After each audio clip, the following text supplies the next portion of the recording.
यही शेर पावे तो नंदी के जय सीताराम के जय। शेर पावे नंदी के जय सीताराम के जय। शेर गिर के सवाल है भगवती पार्वती घटुला जी। अब हरि सिंह जी के सवारी नंदी बाबा रोज पद सुना रहे हैं, शायद जे आ रहे हैं सुने रहे हैं कि माता भगवती पार्वती जी एकदम विभूति लगावत रहे शिव जी के। आज सुना दे छोड़ के नहीं। विभूति लगावत शंकर के अहिलोचन मध्य गिरो झर। विभूति लगावत शंकर के अहिलोचन मध्य गिरो झर के। अहिने फुफकार दई ससको तब अमृत बूंद गिरो झर के। आन पड़ी मृगराज त्वचा तब ठाड़ भयो हुआ करके। सुरभि सुत देख के भाग चले तब गौरा हंसी। इसका भाव ने बताया था ना कि शिव जी के विभूति लगा रहा थी माता भगवती पार्वती जी। थोड़ी सी राख कहीं सब के आंख में पड़ गए, भाई बेटे लपेटे रहे तो उनके लाभ से तारे ऊपर का माधव चंद्रमा इनसे अमृत के बूंद झरी। तो अमृत के बूंद झरी का परी कहाँ मृगचर पे बाघे के खाली पे बाघ के शेर के खाल पे तो इसलिए वही आसन रहा। वहाँ पर आके परी अमृत के बूंद जैसे तैसे शेरवा जिंदा हो गया और जिंदा होगा तो उसके गुर्राज खड़ा बा और गुर्राज जो खड़ा बा शिव जी उल्टी पड़ गई पीछे के हाथ में। शिव जी पीछे तो उल्टी गई और नंदी बाबा अपन जीव लेके भागी कहीं तो मामला गड़बड़ा के जाने। तो शिव जी के बड़ी विचित्र दशा था। ऐसे में शिव जी का परिवार बड़े सामंजस्य रहे। तो आइए हम ज्ञान पे चल रहे थे कि ये महाराज दशरथ है ज्ञान है, इनके 3 राजा हैं। तो चाहे जितनी बड़ी आपदा विपदा आ जाए, जो शांति बना करके अपने ज्ञान से शांति बना ले जाए वही महाराज दशरथ है। सुमति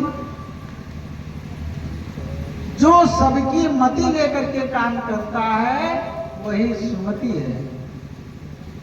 जो सबकी मति लेकर के काम करता है। पंडित जी कैकेयी रानी कौन सबका मति ले रही है? कैकेयी जी कौन सबका मति ले रही है? कैकेयी जी का कार्य बहुत बड़ा है। कैकेयी जी का कार्य बहुत बड़ा है। कभी समय मिलेगा तो कथा फिर बता देंगे कैकेयी जी क्या है। अरे एक बार बहुत पहले देवताओं की सभा हुई थी। उस सभा में ये हुआ कि जब श्री हरि नारायण जन्म लेंगे और राम तो उनको वनवास देना होगा, ये कार्य किसको सौंपा जाए। उस समय माता कैकेयी बहुत छोटी थी, वहीं पर खेल रही थी। उस देव सभा में वहां पर वो भी पहुंची थी।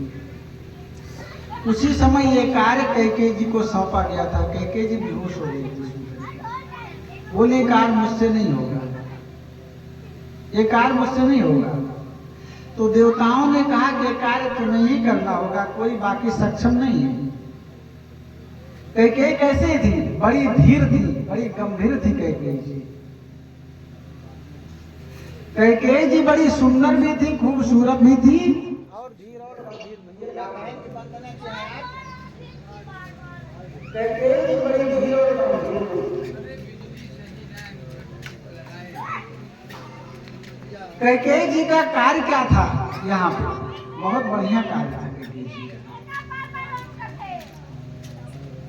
कैकेयी जी को जब चेतना आई तो बोली कि ये कार्य तो मुझसे नहीं होगा। देवताओं ने कहा पुत्री ये कार्य तुम ही कर सकती हो। क्यों? क्योंकि तुम बड़ी धीर और गंभीर हो।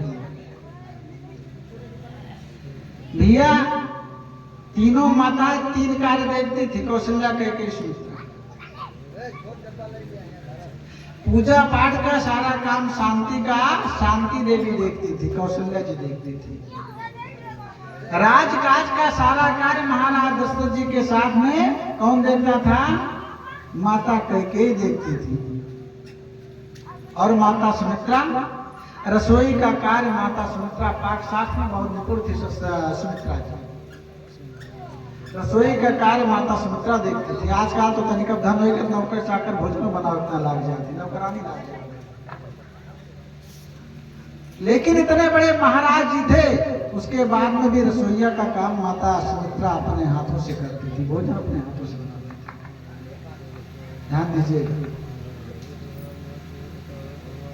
कैकेयी जी जो है बड़ी धीर और गंभीर थी। माताएं गाती हैं ना, माताएं गाती है कभी कभी, कहीं कहीं। अब तो गौने वोने भैया बंद हो गए, सब जो ना डीजे उजे चल गया, ब्याह हुआ है, ये सब गा उठा था ना, पहले गाड़ी वारी गावत रही सब। ये हुआ है भरत